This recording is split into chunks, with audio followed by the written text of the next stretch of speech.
Thanks, Paul, for the introduction. Thank you all very much for being here. I know there's 3 terrific talks taking place at this very moment, possibly the only downside to this fantastic conference. Yes, as Paul said, I'm a researcher at a Center for Digital Music, which is just 2 or 3 tube stops away from here. We tend to think a lot about how to augment, enhance, or completely renew music production tools, mixing tools, mastering tools, and so on. And it's from this perspective that I'll be giving this talk today, identifying some of the challenges that you as a developer specifically might run into and might want to think about. So all in all, it's a great time to be alive. You can tell your computer, make the guitar sparkle, and with speech recognition, it will even be able to parse that from speech, but unfortunately at this point it's not going to be able to do anything with that yet. Instead, the state of the art is as follows. You need to list a number of very esoteric parameters with very detailed values, and then if you're an expert or just really, really lucky, you'll be able to make this guitar sparkle in effect. So in other words, the parameters are really informed by the implementation, and not even the code necessarily, but actually legacy analog implementations, and not, as you might hope, by perception.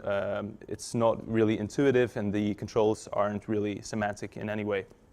So this is something that we as a group want to address, and I know a lot of other people are interested in this as well. So the fact that you still need an expert operator at the mixing console, for instance, or at the computer to make things sound good, essentially, is in stark contrast to some of the other areas of the music production chain, so to speak.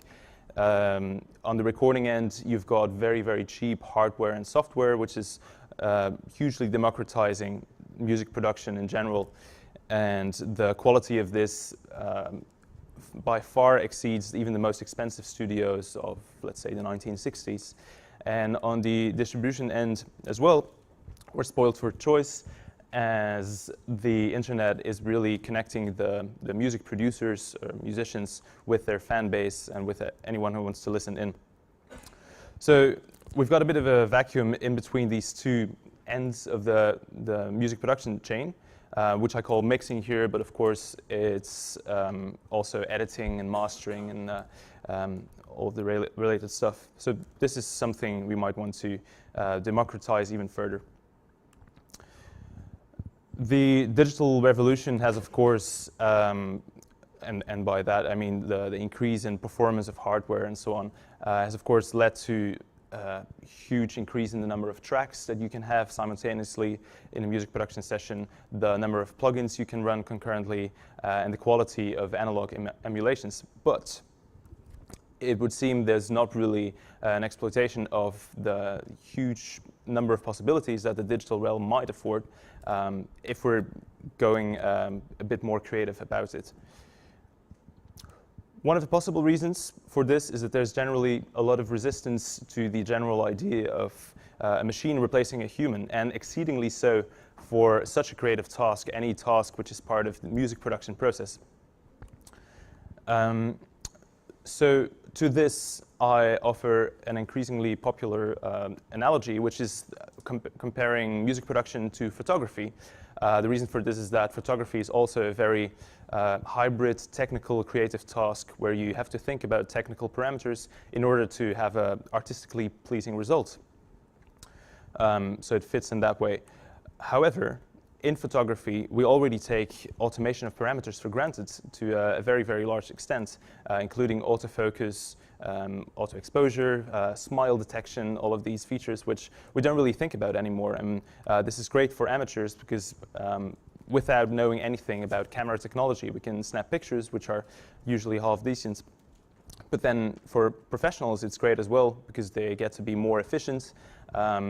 They get where they want to be quicker, and their creative flow is really uninterrupted as they can really focus on the artistic aspects. So this could happen for music production as well, mixing in particular, by automating all of these esoteric parameters to some extent, again, facilitating the process for the amateur as well as the professional.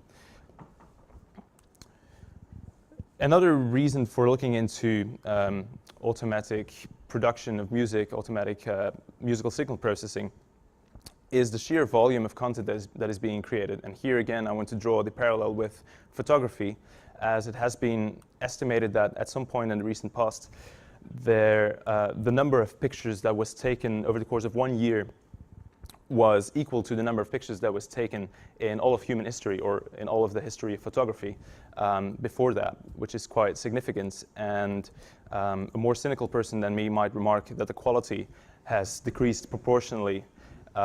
Maybe something like that can be said for music as well. I'm not going to venture those opinions here, but the fact that such a volume of music is being created, and of photography, means that there is no number of sound engineers available that can process this, so technology can step in to catch up with that. And if you would allow me to overextend the photography analogy even a little bit more, there's quite often, in response to this kind of research, these kinds of considerations, there's the concern that, what about creativity?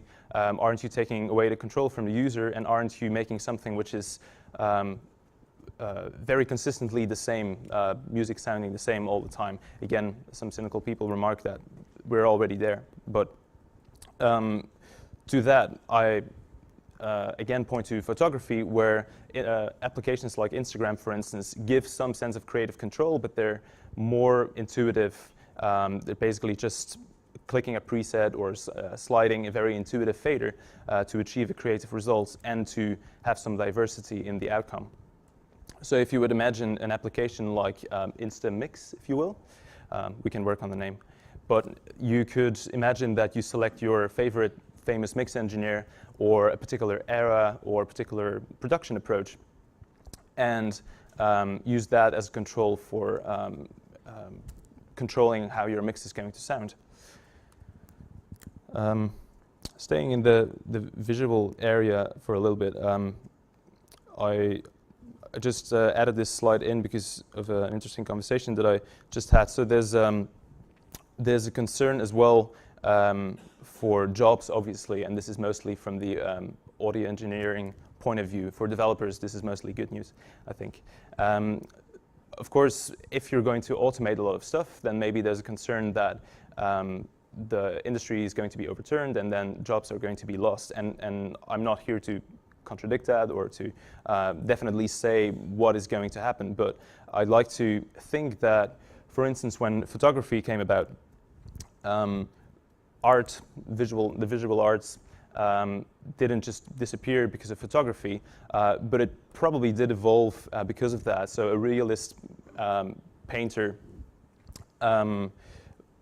may have had a less interesting job because photography was around, but then there was some very interesting art which came afterwards.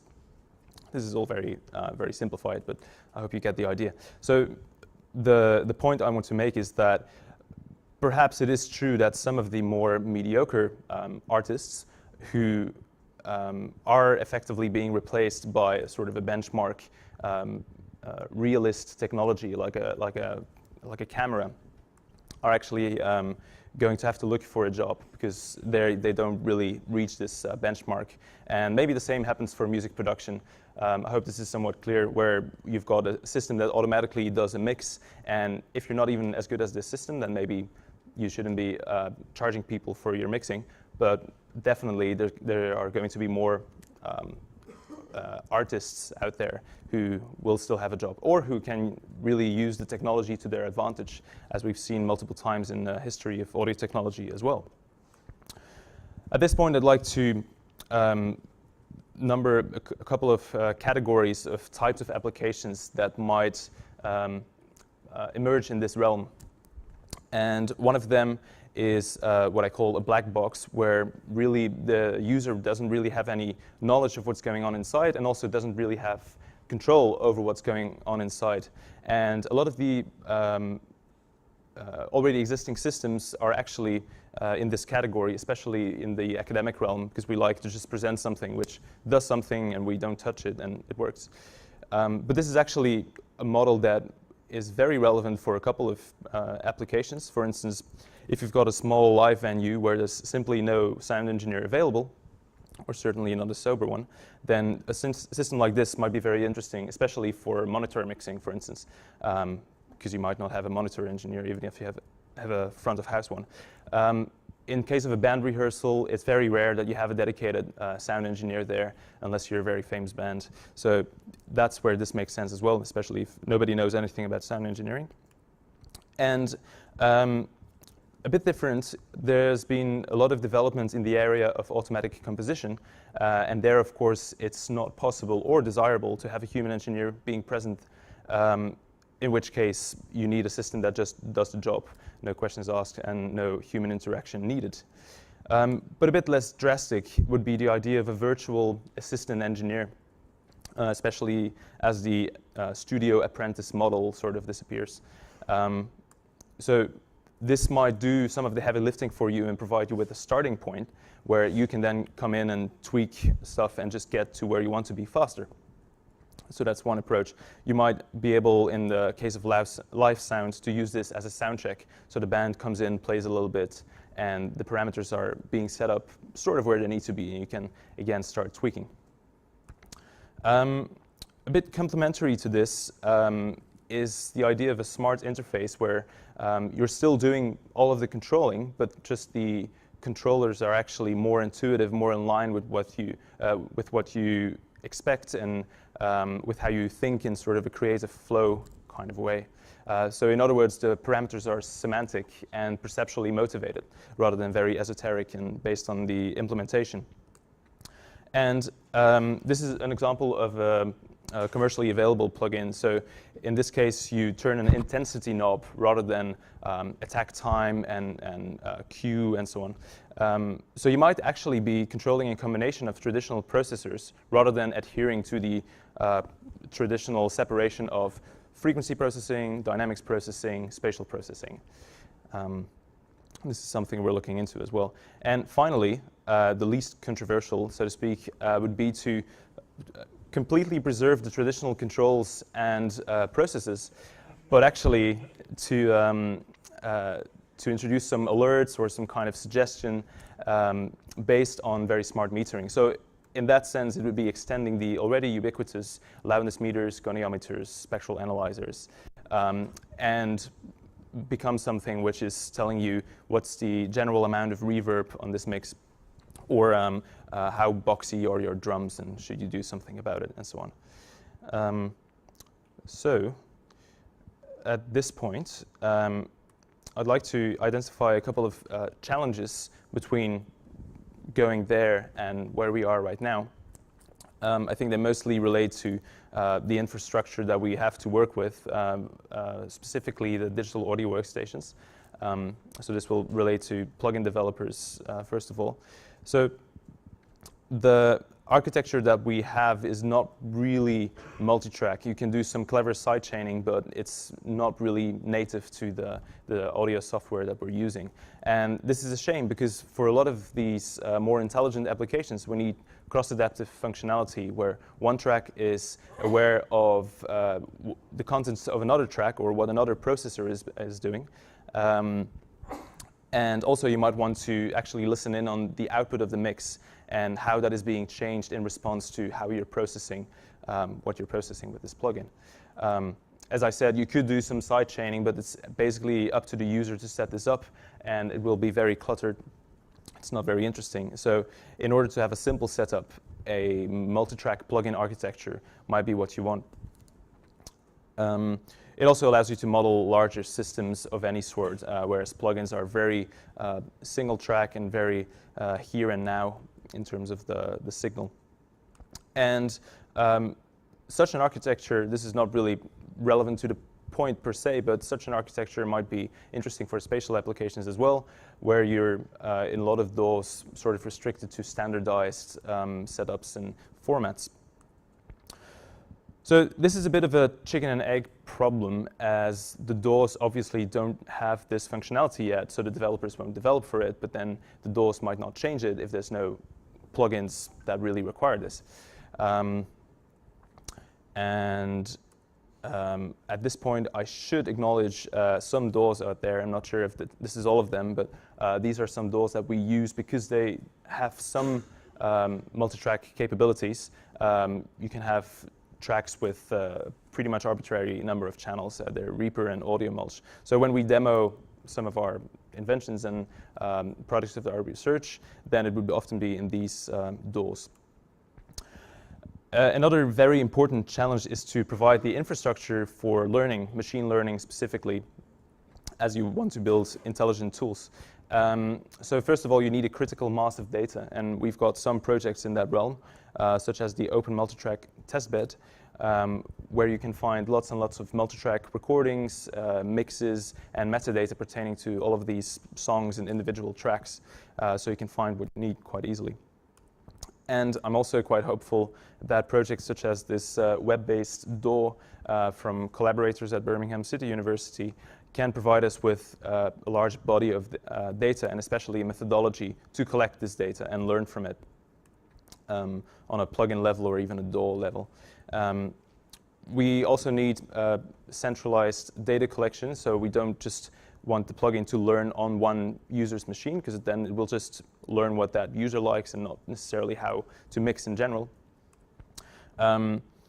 There's always a trade-off, you may be familiar with this, between accumulative methods which learn over time and sort of converge on a more ideal result. But then something changes quite drastically in the input signal, and you want to respond to that quickly as well. So where do you find this trade-off? Maybe using time constants, maybe using outlier detection.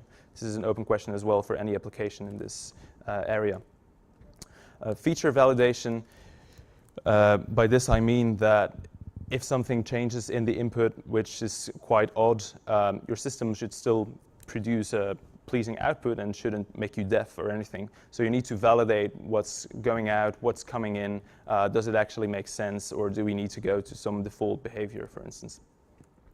And this is a bit more wide than just learning, but you want to have access in many cases to the whole audio stream, where plugins are very real-time, very barring some look ahead and some memory inside the system.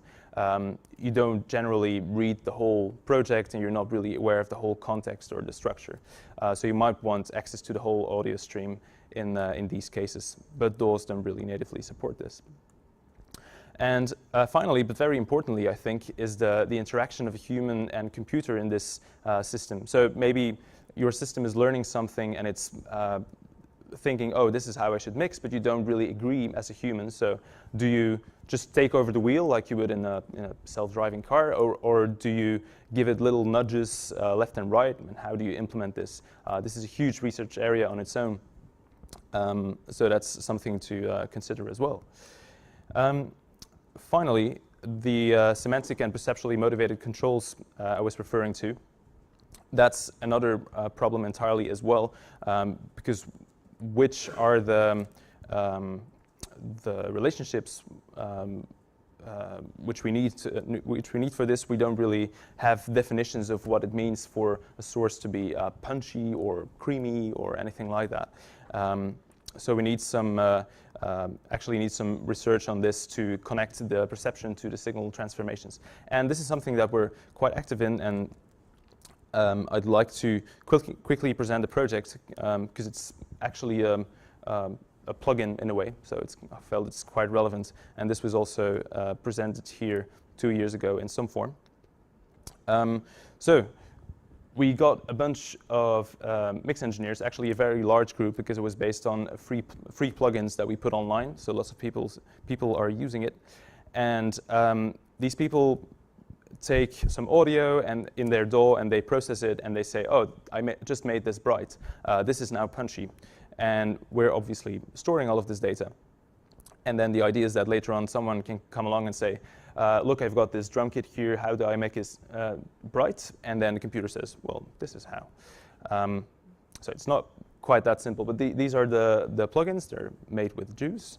Thank you very much. And this is, for instance, a compressor, where you'll find the traditional controls that you expect on a compressor, contrary to everything I've been saying so far.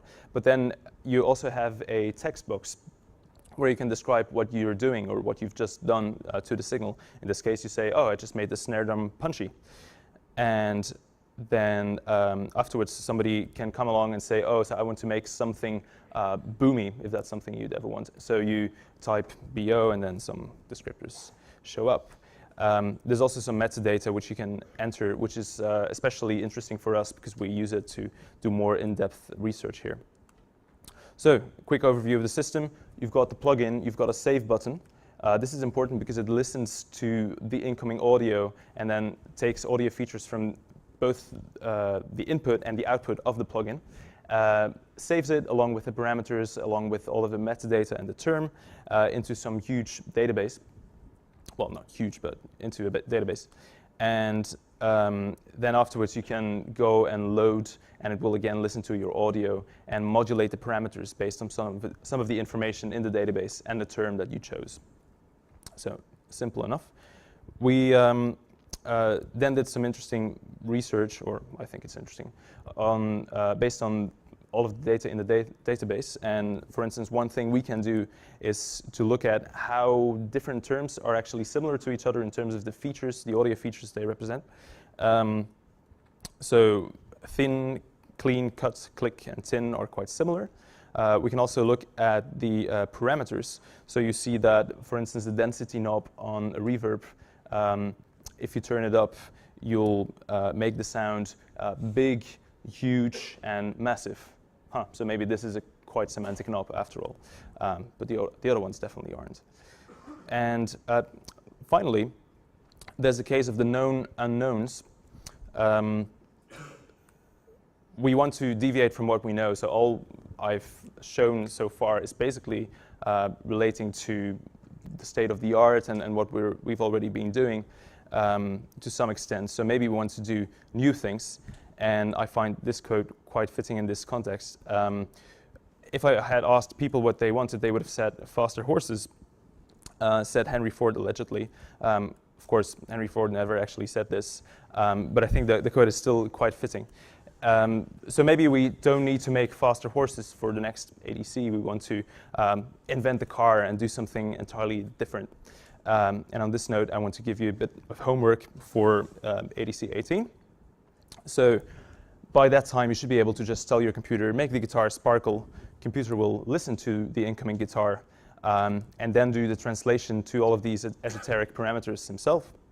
And voila, a sparkling guitar. So at this point, I very much welcome any questions, both now and on the YouTube channel and afterwards. So thank you very much for your attention.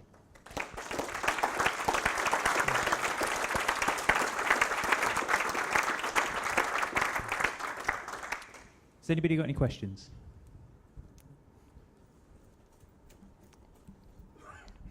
Hello, quick question. So when you say, when you give, like, let's say an equalizer for like a guitar to be bright, does it look at other audio channels to determine what bright might be? Because bright might be, you know, one thing for one mix, but another thing for another. Does it take into context the other tracks? So for the last thing that I shown, which was actually some of the plugins that we made, it doesn't do that because that's actually not a multi-track implementation. Conceptually, yes, you should definitely do that, but this particular project didn't really. We have done some multi-track EQs, but those weren't really semantic in nature. Those would do one specific thing, which was usually demasking. So in that case, it does listen to the other tracks. What does it mean to demask a guitar so that it's more apparent and less cluttered? For that, you obviously need to look at the content of the other tracks, and then it adjusts it accordingly. But the thing you're describing, which should definitely happen, is not something that we've done specifically. Yeah. I just have one more quick question. So the descriptions of the presets those are crowdsourced? Is Is that correct, or is it from just me as the user? So basically, does the plugin get updated from, so if somebody no, else? it's sorry, yeah, I didn't understand that at first, but yeah, it's crowdsourced, so it's from all the users together. You can set it to just you if you just want to make your own adaptive presets, but by default, it takes it from the whole database, and it also uploads your information to us, which means we can do research on it. Yeah. And is there, because you're going to have some producers that are going to upload kind of data that might not be accurate. How do you handle that? That's a very good question. So first of all, what is accurate? So punchy to you might not mean punchy to me. So sometimes there are outliers or very weird terms, like we've got several entries of sofa, which I didn't think was an audio descriptor. But you've got some of these outliers, and there's several ways of dealing with it. One is to just count on having enough data so that those things are sort of smoothed out anyway. That's sort of the least problematic way of dealing with it, scientifically speaking.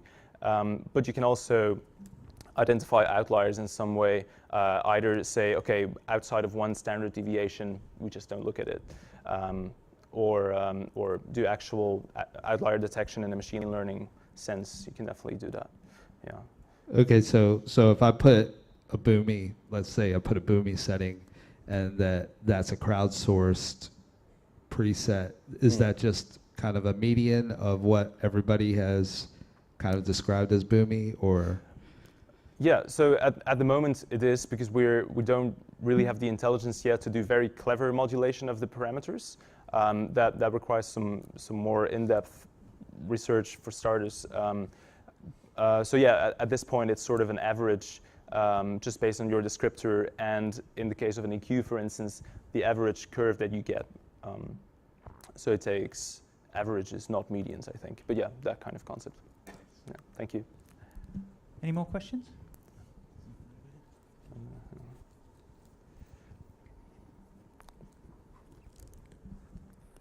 Do you think that this is a right way to normalize audio production? I fear that everything sounds the same after a while, because you have preconditions like sound bright, and everything should sound bright. I would say let it sound so that it's successful on the market. Okay, yeah, that might require slightly bit more research. if you found so much, if you know the earlier records from eels, there is one daisy in the dailies. I think then the sound of the voice is very thin, very bent, and this makes it special. Yep. And every other sound engineer would say, "Oh, he didn't did it right." Yep. But he is distinguishing it with it. All these auto-tune things. I would say, from a musical point of view, don't do it. But they overstress it a bit in the moment. But I think, and this is, I don't see it. It's maybe for the average people. Yep. A mean to make a reasonably good sounding mix. Is it this way? I see it this way. It's definitely a use case. I see it a bit broader than that, but who's to say what will emerge? It's a very interesting topic, and I have a lot to say on it, but I'll try to be brief. So yes, there is definitely the concern that when you have something that's completely automatic, in sort of the black box case that I presented earlier, you do get like a one-size-fits-all mix, and it gets a bit boring. But this is why I'm actually also presenting a lot of the smart interfaces, where you still interact with the computer and you still say, make this brighter or make this eel's vocal thin, and so on. So you've still got some creative control over that. To go a bit further than that, and it's been raised in a previous talk, I think maybe Stenen's, once you have a device there which does a technical task like auto-tune, like a dynamic range compressor, which was really invented for adjusting a fader over and over. People are going to use it in creative ways. People are going to abuse it, and especially if we make it so that it can be abused to some extent in somewhat beautiful ways, which we can't really anticipate. So I personally don't think that creativity is just going to go away because of some more or less technical system. But this is just my point of view. Another question then. Would you think that the sound engineer, like that constructed or promoted this Waves plugin, it's from Waves, use it himself? Oh, I've no idea. I mean, I would hope so. It would be a bit sad if they didn't. But I would not say. I have luckily listened to a session with Alan Parsons, Okay. a well-known producer in Abbey Road Studios, and it was so amazing. And when he was asked, "Did you use the compressor?" No compressors. Right. Yeah. Just Yeah. an SSL console. Yeah. This was amazing to hear, and everyone thought that he did something fancy, but his drum sets was so bright and so transparent. Yeah. Yeah. Yeah. I mean, this is the magic behind the thing. Yep. So definitely, I think. I mean, you've got Al Schmidt, who barely uses any EQ and does everything on microphone positioning. But then there's also engineers which are very successful based on their very heavy compression and so on. So there again, there's really no one size fits all. Yeah. I can't speak to any particular engineer in particular. Yeah. Wonderful, cheers. Yeah, I like the idea to gather information from mix engineers and attach it to a speaking name to gather knowledge about what these terms mean. Do you make this interface to gather these analytics? Is there like a common platform? So if there's if I have a plugin and I say I want to use that to gather information, so I could integrate that in my plugin and it would send the data to the big data store and we can learn out of it? Yes, great question. Actually, on the YouTube channel of Juice from the Juice Summit, so 2 years ago, Sean Enderby from our collaborators at Birmingham City University was presenting a Juice module based on with which you can make such plugins. So basically the back end of the plugins that I was showing. So yes, please check it out. So the name of the project is SAFE, which is Semantic Audio Feature Extraction. There's also semanticaudio.co.uk, which is currently not here, but please do check it out if you're interested. Cool. Yes, thank you. There was one quick question on the internet. Oh, nice. Do you find procedurally constructing a pleasing mix is a complex challenge, or are there straightforward rules like a pink noise envelope, loudness curves, etc.? Oh, yeah, definitely complex. I should note, actually, there's tons of slides that I didn't use, but at the start of my PhD, which is already a while ago, what I've done was just taking some simple rules from audio engineering literature, like how to be a mix engineer kind of books, and just put them all in a machine. And I actually made mixes which were kind of preferred and sort of on a par level with some good human mixers. But it's not very, so you can sort of take a couple of very effective rules and make a knowledge engineered system this way, but it's not very scalable. It's, if your guitar is a bit too bright or there's some artifact, the system won't really hear it because it's just doing like these one size fits all rules. So this is the point where I said, okay, we need more information about perception of mixing, and this is how I went on to do more perception-based research and more psychoacoustic tests and so on. So yes, definitely a very complex challenge. A lot of people have been working on it in the last 10 and especially 5 years. It's definitely not a solved issue. There was one more question over here. Thank you. Hi. Given that producers are quite precious over their work, artists, we don't want our stuff to be ripped off, essentially. Did you find it a challenge to get people to contribute allow you to use their audio features as part of your data set? And if so, how did you mitigate that problem? Okay, that's a really good question. Actually, I didn't really run into that much resistance, but I should say that only some of the people I worked with were Grammy-winning mix engineers who were, by the way, very supportive of the idea.